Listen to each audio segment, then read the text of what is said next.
Hello student, welcome to learning की दुनिया .com। आज हम Allama Iqbal open university BA code 406 को डिस्कस करेंगे और इसके पेपर में जो क्वेश्चन हैं उनके बारे में कुछ पढ़ने की कोशिश करेंगे। स्टूडेंट, आप हमें फेसबुक, इंस्टाग्राम, ट्विटर, पिंटरेस्ट पे फॉलो कर सकते हैं ताकि हम आपसे जुड़े रहें और आपको हमारी नए आने वाली असाइनमेंट्स या पेपर के बारे में इल्म होता रहे।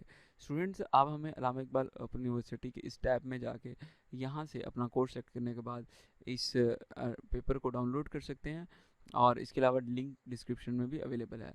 एक और अहम बात ये कि स्टूडेंट कभी भी इसको कॉपी मत कीजिएगा। कॉपी पेस्टेड मटेरियल से आप फेल हो सकते हैं, यूएमसी बन सकती है।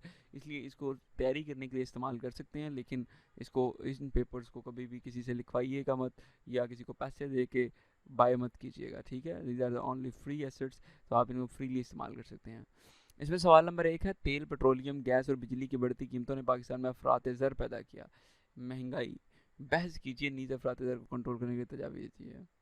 भाई जो हालात हैं, तजवीज़ क्या देनी है। वैसे चलें, खैर कोई बात नहीं।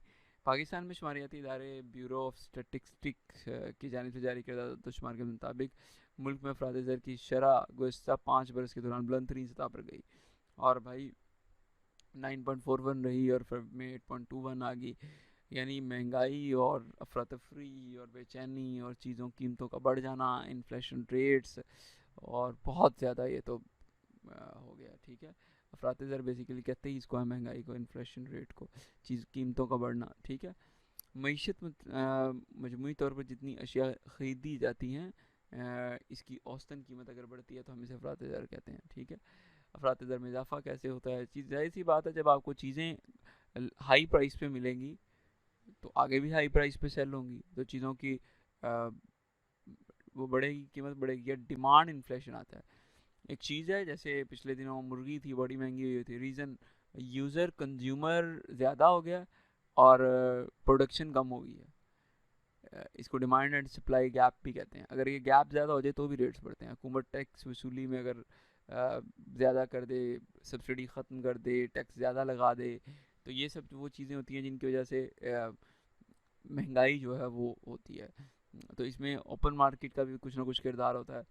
यहाँ पे एक डिटेल बड़ी अच्छी लिखी गई है जो कि आप इसको डिस्कस कर सकते हैं, इस आर्टिकल को ना बेहतर तरीके से।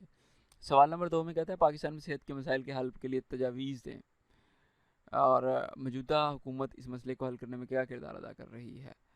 भाई, निज़ाम सेहत को अव्वलीन और तरजीही बुनियादों पर ठीक करना चाहिए और इसमें पाकिस्तान में डॉक्टर्स की जो कमी है उसको पूरा करना चाहिए। ख़वातीन की सेहत पे तवज्जो देनी चाहिए, चाइल्ड हेल्थ पे, ग़ज़ा के ऊपर। और सबसे इम्पॉर्टेंट बात तो ये कि इलाज को इतना सस्ता होना चाहिए कि वो जो पाकिस्तान का बुनियादी ढांचा है, आवाम है, वो उससे मुस्तफ़ीद हो सकें। इस हुकूमत ने एक अच्छा इंतज़ाम किया, सेहत कार्ड लेके आए, लेकिन उस सेहत कार्ड के होने के साथ साथ उसका यूज़ भी होना चाहिए, उस एक्सेप्टेबल होना चाहिए। उसे ऐसी तमाम डिजीज़ जो कि जिनसे लोग तंग हैं, एक कॉन्टीन्यूसली वो मेडिसिन बाय कर रहे हैं उस चीज़ की, उससे उनकी जान छुटनी चाहिए। और इस तरह के बहुत सारे आप तजावीज़ दे सकते हैं। ठीक है, सरकारी सेहत मराकज़ के बारे में आप लिख सकते हैं।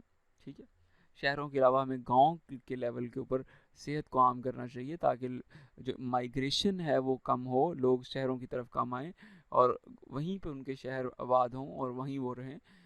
हमारे काश्तकार जदीद टेक्नोलॉजी के इस्तेमाल से फ़ी एकड़ पैदावार किस तरह मिसालों की वजह से वजाहत करें।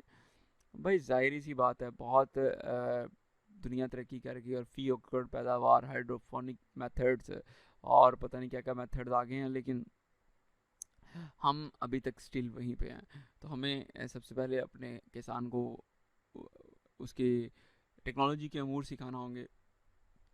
इसमें उन्होंने सदर मुमलिकत के बारे में भी लिखा है जिसमें रोबोट्स का इस्तेमाल है और देकर बहुत सारी चीज़ें हैं जो कि बताई गई हैं। तो खैर इन सब चीज़ों को आप पढ़ सकते हैं और डिस्कस कर सकते हैं अपने पेपर के अंदर और बड़े अच्छे तरीके से आप इसके बारे में लिख सकते हैं। चूँकि आप हर वक्त ज़राअत को देख रहे होते हैं तो आई थिंक इसको आप बेहतर तरीके से समझ सकते हैं कि क्या है और क्या नहीं है। ठीक है स्टूडेंट्स, तो आज के लिए इतना ही है। नेक्स्ट असाइनमेंट में और नेक्स्ट पेपर में मुलाकात होगी। आप हमें फेसबुक, इंस्टाग्राम, ट्विटर, पिंटरेस्ट पे फॉलो कर सकते हैं और हमारे साथ जुड़े रह सकते हैं। अगर आपका कोई क्वेश्चन है तो आप हमसे पूछ सकते हैं। हमारी ईमेल आईडी है contact डॉट कॉन्टैक्ट लिखने के बाद डॉट लिखें लर्निंग की दुनिया @gmail.com। तो इस ईमेल आईडी पे मैसेज कीजिए अगर आपने कोई असाइनमेंट या पेपर हल करवाना है। इसी ईमेल आईडी पे उसका क्वेश्चन पेपर सेंड कीजिए। हम कोशिश करेंगे कि आपको कुछ ना कुछ उसके बारे में डिटेल प्रोवाइड करें। फेसबुक पे आप हमें तलाश कर सकते हैं, यूट्यूब, इंस्टाग्राम, पिंटरेस्ट पे, जहाँ पे आपका दिल करता है आप हमसे मिल सकते हैं। आज के लिए स्टूडेंट इतना ही। नेक्स्ट मुलाकात होगी। अल्लाह हाफिज़।